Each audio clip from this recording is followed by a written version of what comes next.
out there, Rogerio Bontorin is watching this fight like Dr. Claw and Inspector Gadget with that Deke intro and really just sitting there watching with ill intent, because if you look at it for both these guys coming up this weekend, Brandon Royval with a win over Bontorin his last time out by split. Matt Schnell able to get the win over Bontorin at 135 pounds, and that was a bit of an odd one. But both these guys are, you would say, flyweights. I mean, Schnell obviously with the more experience lately up there at 135. And they collide coming up this weekend in a possible fight of the night. Now, very much killer be killed flyweights, which we don't say all that often. You see a lot more of these flyweight fights, especially on the prelims, going to a decision.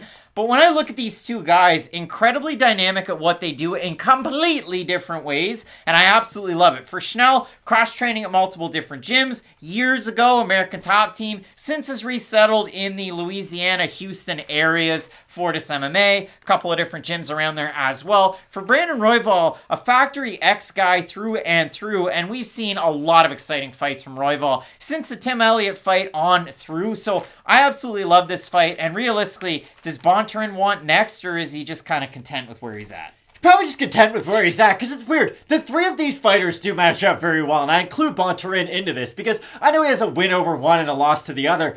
They were all very competitive and very close fights. They were all very fun fights to go back and rewatch in hindsight. This fight's going to be awesome, though, because Matt Schnell's this really strange fighter who is a great grappler, but we really only see him box inside the UFC for the most part, and it is really odd. He doesn't have bad striking by any means. That is not what I'm here to tell you guys today. But you know he struggles with taking big punches on the feet, and he's a really good grappler offensively and defensively, so why wouldn't he just try to grapple a little bit more throughout his fights? Because Schnell has a very, very advanced submission game. He's not just somebody who's going to wait in your half guard, wait in full control, or wait in full guard, wait in half guard, and just sort of stand around. Like, he's getting stuff done while he's on the mat, and he's a joy to watch when he does grapple. I do worry about him a little bit at this weight class, though, because it does feel like the weight cuts are starting to catch up to Matt Schnell a little bit. He hasn't looked good his last couple of times, making 125, and I do worry, because it's weird.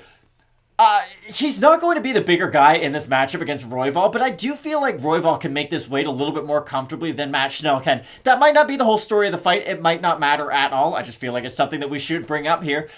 But I wonder, who do you think goes for the first takedown in this fight? Because these guys do match up very well. They're both good strikers. They're both good grapplers. I just wonder who wants to take this fight to the ground first. Because for Royval, he's much more kill or be killed, be it on the feet or on the mat. He'll give up good positions just to go for submissions sometimes. Whereas Schnell, I know I talked about him going for a lot more submissions, but he's a little bit more methodical with how he goes about it. He'll win more minutes and less moments. So I'm curious, who do you think decides to go to their grappling first? It's probably going to be Matt Schnell, and the weird part about it is you bring up the weigh-ins and so on and so forth. Matt Schnell was booked to fight Alex Perez 4 different times last year. Perez had a hard time making weight, and especially the last time out, so credit to Matt Schnell for making the weight right there. Fighter pay notwithstanding, he had a good leg to stand on after that, and now he ends up with Brandon Royval, and again, training out of Fortis MMA, Heritage Muay Thai, Gracie Baja West Chase, like so many different ones. But again, I would think that Schnell's probably going to want to initiate the grappling a little bit sooner just because of how big of a wild card Brandon Royval is when he stands, and the fact that he's got power in such unorthodox ways. Go back to Brandon Royval's fight against Kai Kara France if you want to see a wild type of fight that way. But yeah, for me, it's a very, very good fight. It's a very, very tough fight to predict. And again, this one isn't a normal Fight Night Picks type of prediction. I'm going to take it a different way. I look at the odds, and Brandon Royval right now, minus 260 favorite, Matt Schnell at a plus 208. I would have thought those odds would be a lot closer than they are right now. Did you? This is the thing about Matt Schnell. I just feel like the story's kind of out on him at this point. If you can hit him clean on the feet, you can win. And in the grappling, I do think it could be close between these guys, and I think you're right. I do think Schnell's probably the more likely to go for a takedown, because Royval can be held down, and Schnell does have a really good top position.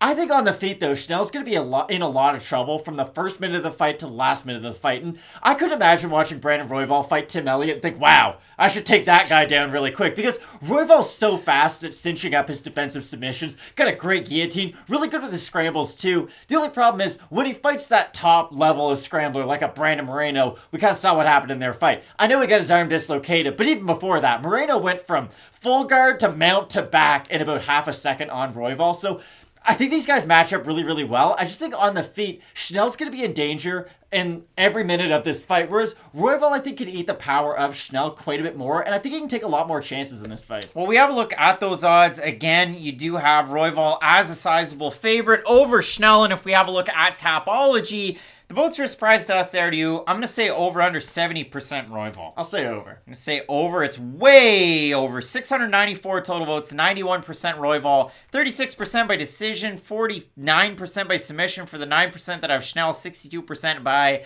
decision. So Brandon Royval by submission or Matt Schnell by decision. That's what the fans are saying. You're leaning Royval's way in this one, eh? I am, but this is one of those rare flyweight fights where both guys could win by finish in any single way. Like, that's how talented both of these fighters are. Again, I know I've set this up a little bit more pro Brandon Royval, but I can't speak enough about the skills of Matt Schnell. He is technically sound in every single area of every fight. If you go back to the Tyson Nam fight, like, stylistically, that's kind of a tough fight for Matt Schnell. He does struggle with power punchers on the feet. We know how good Nam is with his outside movement, but Schnell looked really good in that fight. I know it was a split decision, but I thought Schnell won that fight quite comfortably, and I thought he looked really good with his own boxing.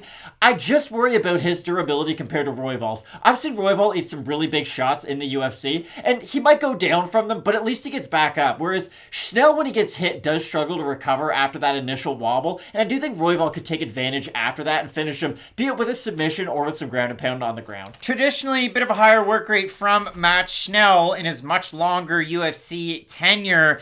And again, when it comes to the takedowns, who's going to initiate first, that really will be the fun thing to see. So I'm going to take this one off. I'm going to make it a pop and popcorn and pick Brandon Royval to get the win because, again, I think out of that southpaw stance, he makes things very, very tricky, especially on some of those Schnell entries, whether it be with the defensive submission abilities, but also when he can time a counter or time something on that way in. Great opportunity for Royval. So both of us going with Factory X's own Brandon Royval to get the win. Let us know down below in the comments section who you have. Some big time fights left on this card that you're not going to want to miss. Keep it locked in with Fight Night Picks. We always say, let's get into it.